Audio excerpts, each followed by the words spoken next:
हम भी चुप रहे तो फिर बोलेगा कौन। यहाँ आप सभी लोगों का बहुत बहुत धन्यवाद कि आज अमर शहीद दुलार चंद यादव जी को श्रद्धांजलि देने आप भी उसी भाव से यहाँ एकत्रित हुए हैं जिस भाव से हम लोग यहाँ एकत्रित हुए हैं। मैं चाहता हूँ कि हमारे जाने के बाद वही भाव आप लोगों के अंदर जिंदा रहे। तमाम वक्ताओं ने अपनी पीड़ा को आप लोगों के बीच रखा। तमाम वक्ताओं ने आपके क्षेत्र में जो समस्याएं हैं उन समस्याओं को आप लोगों के साथ साझा किया।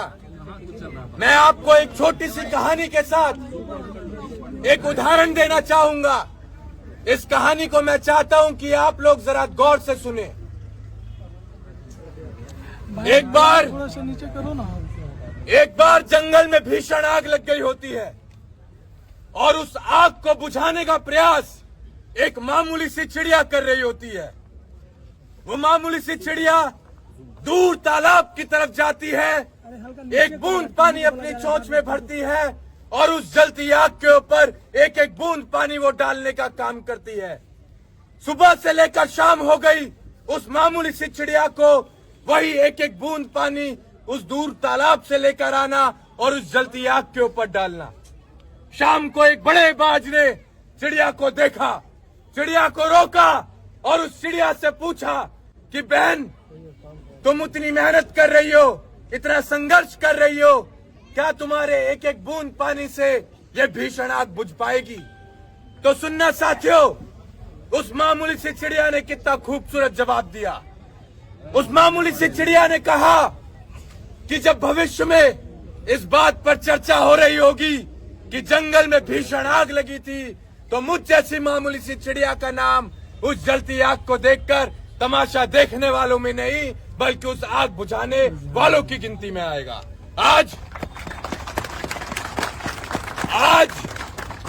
उसी मामूली सी चिड़िया की तरह हम सभी लोग हैं।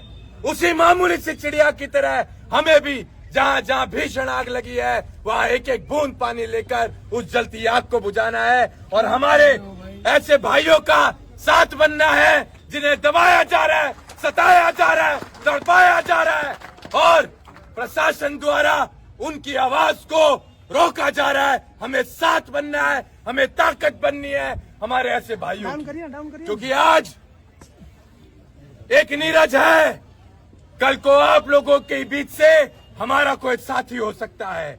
आज अगर आप शांत रहे तो कल को हम लोग भी शायद आपकी लड़ाई में आपका साथ ना दे पाए, क्योंकि आप उस मामूली सी चिड़िया की तरह अपना हक अदा नहीं कर रहे समाज की लड़ाई के लिए।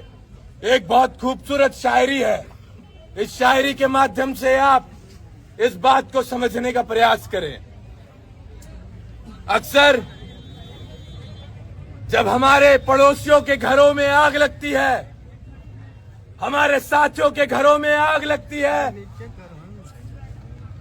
तो हम लोग तमाशा देखते हैं। ऐसे लोगों के लिए एक शायरी है साहब कि जलते घर को देखने वालों, जलते घर को देखने वालों, फूस का छप्पर आपका है, आग के पीछे तेज हवा है, आगे मुकद्दर आपका है। उसके कत्ल पर मैं भी चुप था, उसके कत्ल पर मैं भी चुप था, मेरा नंबर अब आया, मेरे कत्ल पर आप भी चुप है, अगला नंबर आपका है।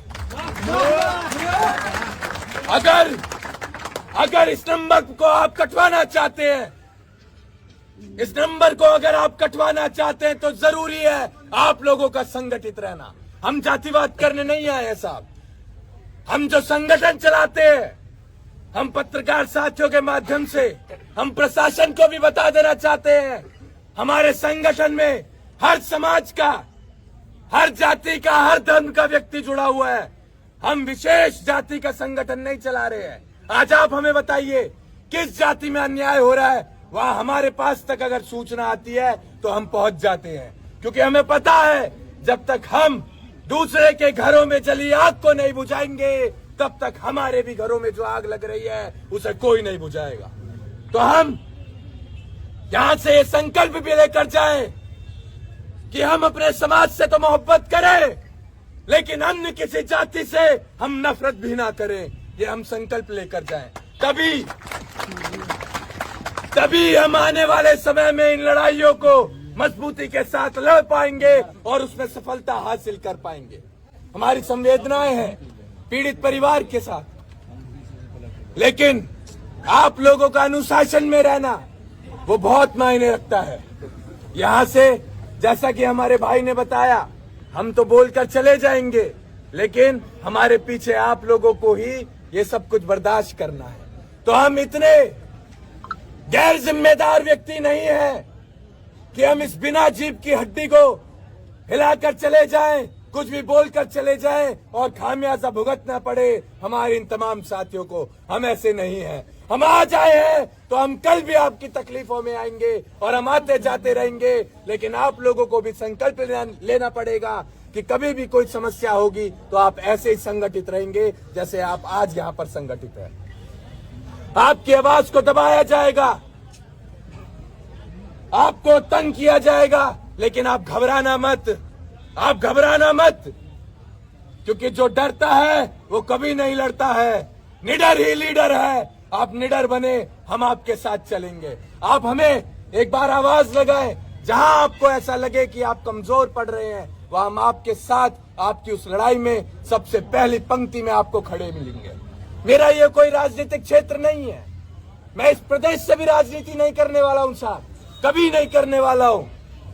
तो मेरा यह क्या भाव है, उस भाव को आप समझने का प्रयास करें। मैं यहाँ विधानसभा चुनाव, लोकसभा चुनाव लड़ने नहीं आया हूँ। मैं यहाँ आप सभी लोगों को संगठित करने आया हूँ।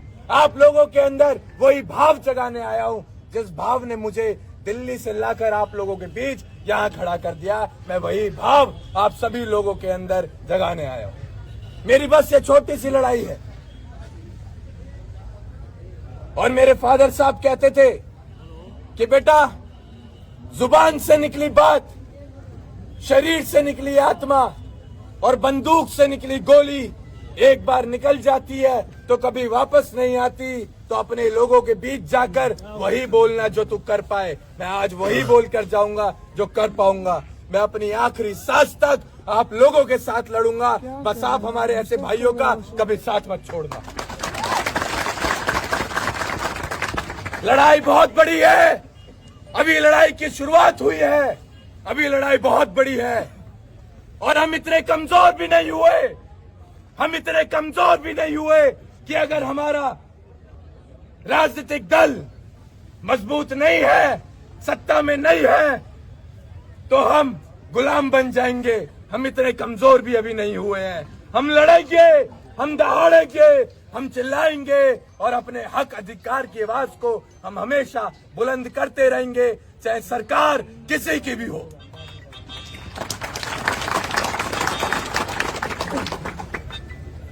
मुझे बेहद खुशी है आप लोगों के